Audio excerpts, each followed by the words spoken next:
বলতেছিলাম যে Epstein files কি? আমেরিকান বিচার বিভাগে একটা নথি প্রকাশ পেয়েছে, যেখানে প্রায় 2 থেকে 3 লক্ষ পৃষ্ঠার নথি, 2000 বা তার চেয়েও বেশি হাজার হাজার ভিডিও, ছবি। সেগুলোতে দেখা গেছে যে পুরো পৃথিবীর, ওয়ার্ল্ডের নামি দামি যত সেলিব্রিটি, বড় বড় বিলিয়নার, মিলিয়নার, কিংবা বড় বড় ধনকুবের, বিশাল ক্ষমতাশীল প্রভাবশালী ব্যক্তিরা, এই ফাইলসে তাদের নাম পাওয়া গেছে এবং তারা জড়িত। এদের মধ্যে বিল গেটস, কিংবা আমাদের পার্শ্ববর্তী রাষ্ট্র নরেন্দ্র মোদি, কিংবা ওই যে ইলন মাস্ক, আরো বড় বড় নাম এই এপস্টিন ফাইলসে আসছে। এখন আসেন, এপস্টিন ফাইলস কি? এপস্টিন একটা লোকের নাম, যে লোক, যতটুকু এই ফাইলস থেকে জানা যাচ্ছে, তথ্য উদ্ঘাটন করে যে এই এপস্টিন একটা লোক, সে মূলত অনেক বড় একজন ধনী ছিল, ধনকুবের।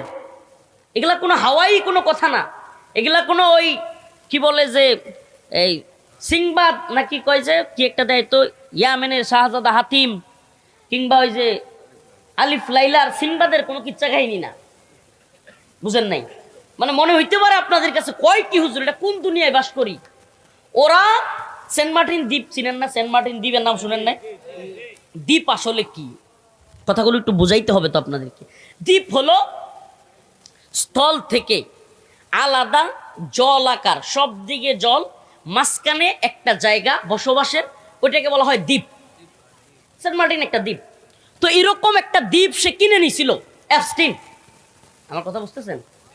এই এপস্টিন সে একটা দ্বীপ কিনে নিয়েছিল, এবং সে ছিল উঠতি বয়সের অনেক বড় বিলিয়নার, মানে অনেক ডলারের মালিক, অনেক টাকার মালিক।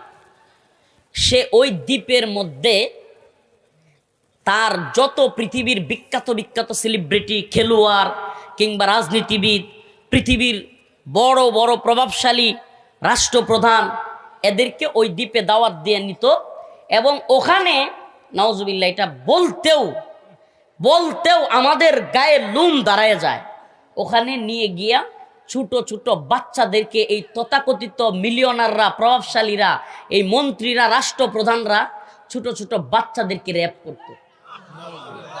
র্যাপ সরাসরি। যারা বিশ্বে মানবতার কথা বলে, যারা বিশ্ব মানবাধিকারের সবক দেয়, যারা বিশ্বে নারীর ক্ষমতায়নের কথা বলে, এরা ছোট ছোট কুমারী মেয়েদেরকে সংঘবদ্ধ